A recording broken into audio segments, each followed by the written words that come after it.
Salut à tous, bienvenue. Si vous cherchez à mieux connaître le mouvement Breslev de Jérusalem plus particulièrement, eh bien restez avec nous. Nous avons le plaisir d'accueillir la rabbinite Esther Ifra et le Rav Ifra. C'est parti. De la générosité, des talents et du cœur, c'est la sauce du jour sur studioqualita.com. Bonjour à tous les deux, bienvenue. Shalom. Bonjour. Voilà, donc la rabbinite Esther Ifra et le Rav Ifra, donc vous connaissez, pour ceux qui soutiennent le mouvement Breslev en Israël et particulièrement à Jérusalem. 27 ans à Jérusalem déjà. Oui, Baruch Hashem, 27 ans, oui. Voilà. Alors, on va juste faire un petit retour arrière pour mieux vous connaître, tout simplement. Donc, avant de connaître les Breslev, vous étiez plutôt fan de Bob Dylan. Voilà, exactement.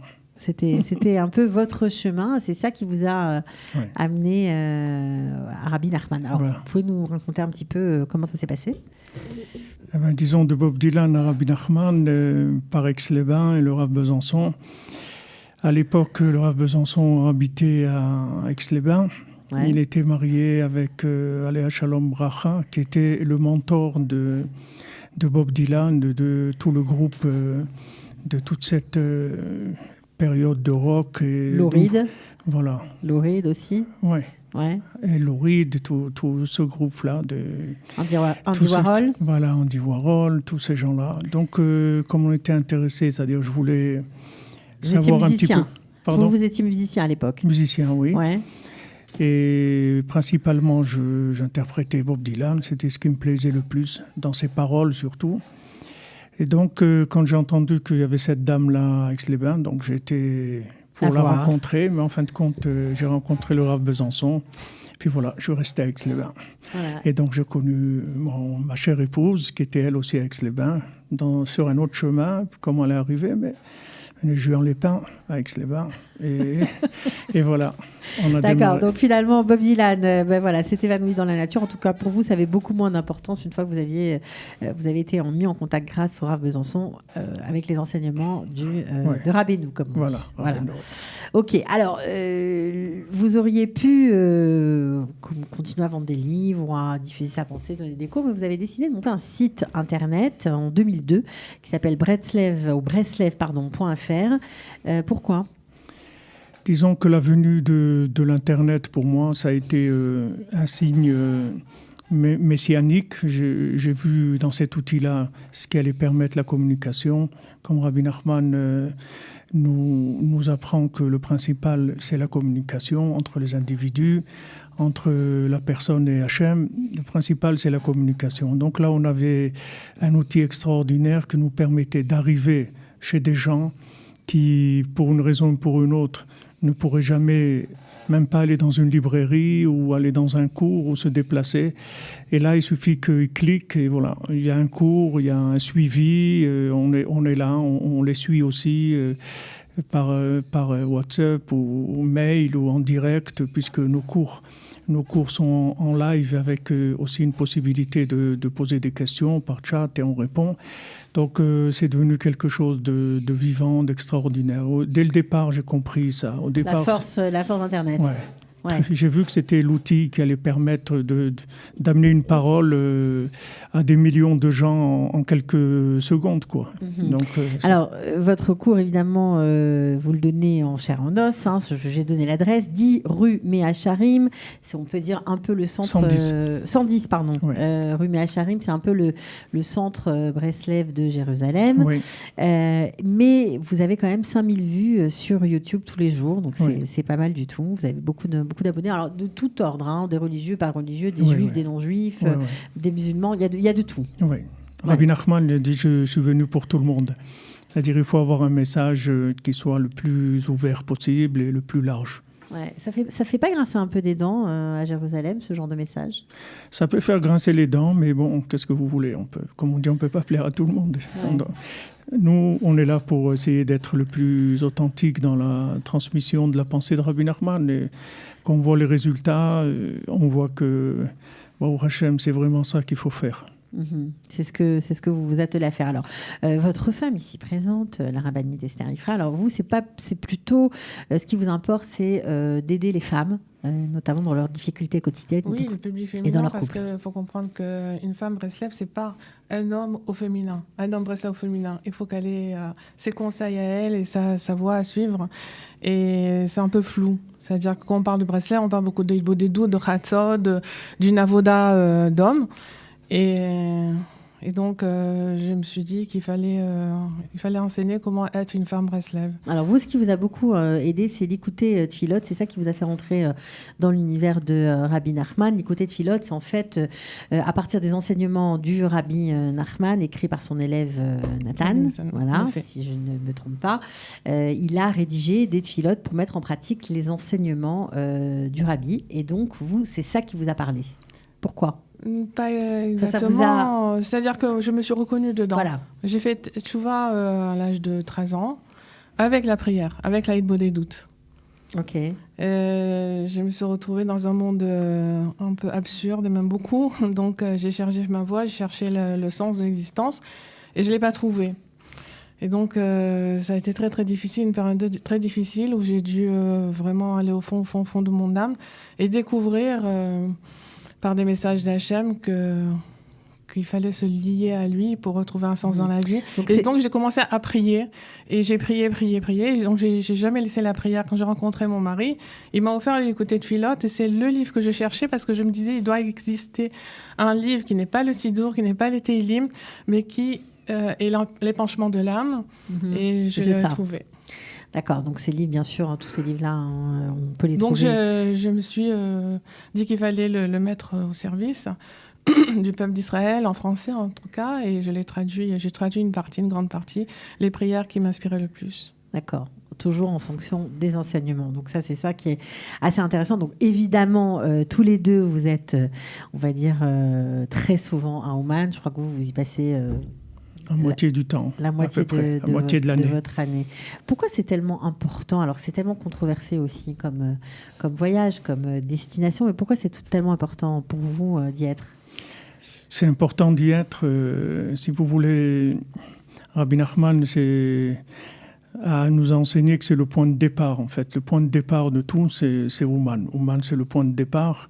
C'est le point de départ de la vie en général, puisque Rabbi Nachman, il connecte l'âme avec l'individu. C'est-à-dire, celui qui vient à Ouman, en fait, il vient pour une connexion avec lui-même, et une connexion avec le monde, et une connexion avec Eretz Israël.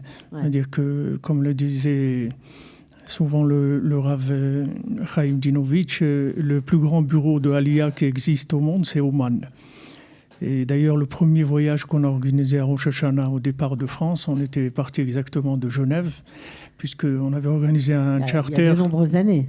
En 1989. Voilà, c'est ça. Voilà, c'était le premier voyage à Ouman de Français.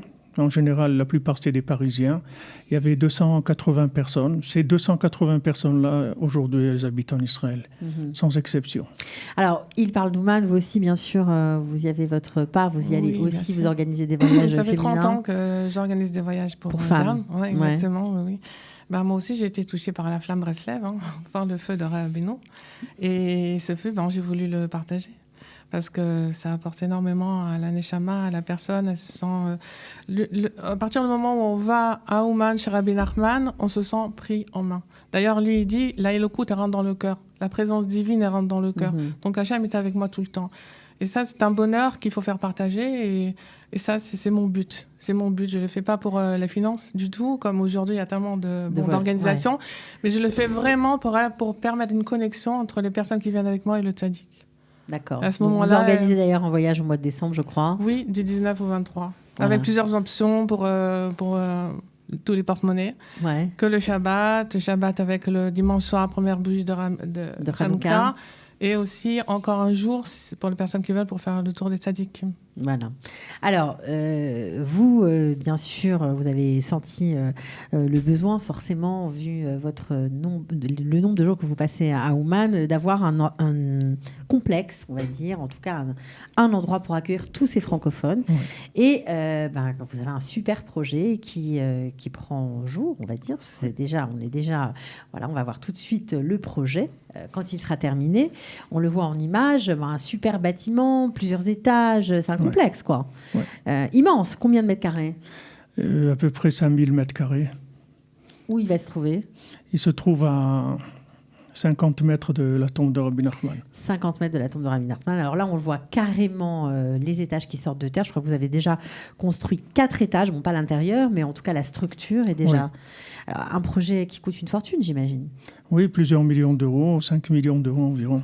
Ouais. Et donc, aujourd'hui, on a, au Hachem, déjà pu avoir 20% de la somme. Donc, on avance avec les moyens. Et voilà, avec les gens qui vous aident, avec des prêts. Avec, on a lancé un appel de 1 euro par jour. On a des gens qui aident comme ça. Des gens qui aident comme ça. Voilà. D'accord. Alors, ça veut dire que ça marchera toute l'année, tout le temps, tous les jours ? Toute l'année. On a des élèves à nous sur place, francophones, et nous, on y vient aussi assez souvent. Mais le but, c'est d'avoir tout sur place, nourriture, logement, cours, prières, tout dans un... Pour permettre au maximum de gens de venir. Voilà, maximum de gens dans une atmosphère francophone où ils se sentent compris et ils peuvent s'exprimer. Beaucoup de connaissances aussi, puisque la plupart des gens qui viennent, ils se mettent en contact et ensuite ça développe énormément.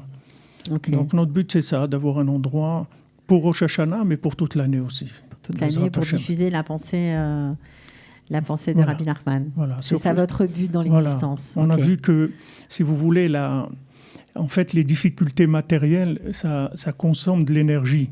C'est-à-dire que quand quelqu'un vient quelque part, s'il n'est pas à l'aise, il lui manque ça, tout ça, ça le fatigue. Et ensuite, le cœur n'est pas ouvert. Alors, nous, on veut enlever tous ces problèmes-là, de manière à ce que la personne vienne et puisse être vraiment à l'aise dans une atmosphère qui lui correspond, pour pouvoir donner le maximum d'elle-même, c'est-à-dire recevoir, être le plus perméable à la présence du tzaddik. Mmh.